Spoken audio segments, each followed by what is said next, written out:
Shyam steel flexi strong TMT बार, ये strong के साथ फ्लेक्सिबल भी है। आपदा मुसीबत कोई भी आए, ये घर को अटूट बनाए। जब टीएमटी फ्लेक्सी स्ट्रॉन्ग तो घर रहे हमेशा के लिए स्ट्रॉन्ग। শুক্রবার বাড়ি আসছিল সকালবেলা, এসে আমার সঙ্গে ওই মালদা থেকে হ্যাঁ ওইখানে একটা স্কুলে মানে জব করছে, মানে প্রাইভেট।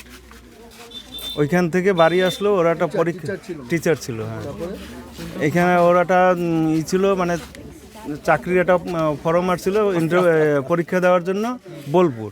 তো ওই জন্য মালদা থেকে ওই স্কুল থেকে বাড়িতে আসে শুক্রবার সকালে। এটা হচ্ছে বিদ্যাসাগর বিদ্যাপীঠ স্কুল মালদা। না বাড়ি শুক্রবার আসলো, শুক্রবার এসে ওর ডকুমেন্টসগুলো সব নিয়ে আবার মালদা চলে গেল। ওর শনিবার দিন রাত্রে 10টার সময় আমার সঙ্গে কথা হলো, ওই স্কুলে পৌঁছে গেছে। ওই স্কুল থেকে আবার যাবে বোলপুর। বোলপুর যে ওইখানে ওর চাকরির পরীক্ষা ছিল, পরীক্ষা দিয়ে ওইখান থেকে আবার রিটার্ন আসার পথেই যে কোনো দুর্ঘটনা বা কেউ কিছু করে সন্দেহ হচ্ছে যে মানে মেরেই দিয়েছে। ইন্টারভিউটা কিসের ছিল?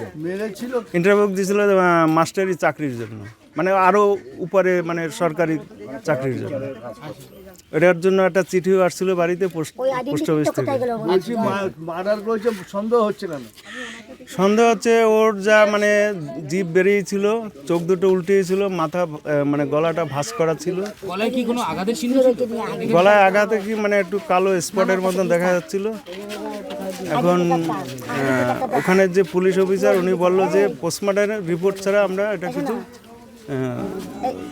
কিছুই বলতে পারছি না। এটুকু আমি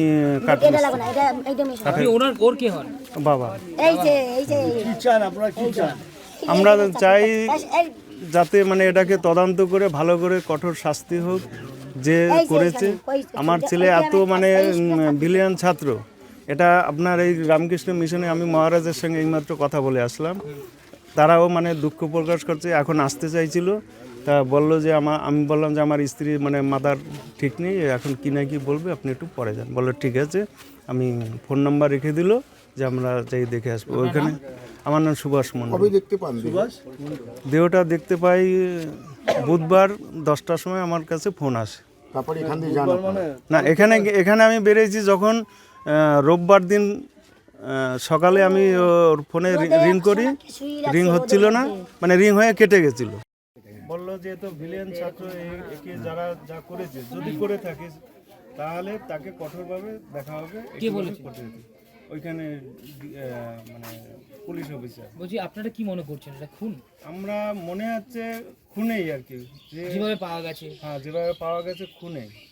কিন্তু আমরা ওখানে বলার মতন আমাদের কেউ সাহস আমাদের ছিল না। আমরা দুই স্বামী স্ত্রী গেছি ওখানে, খোঁজ পেয়েছি। সাহস যে দেওয়ার মতন সেরকম লোক ছিল না। আমরা নর্মালভাবে মালিক পক্ষের সঙ্গে যা বলেছে সেই ये स्टाइल का मामला है रूपा फ्रंटलाइन।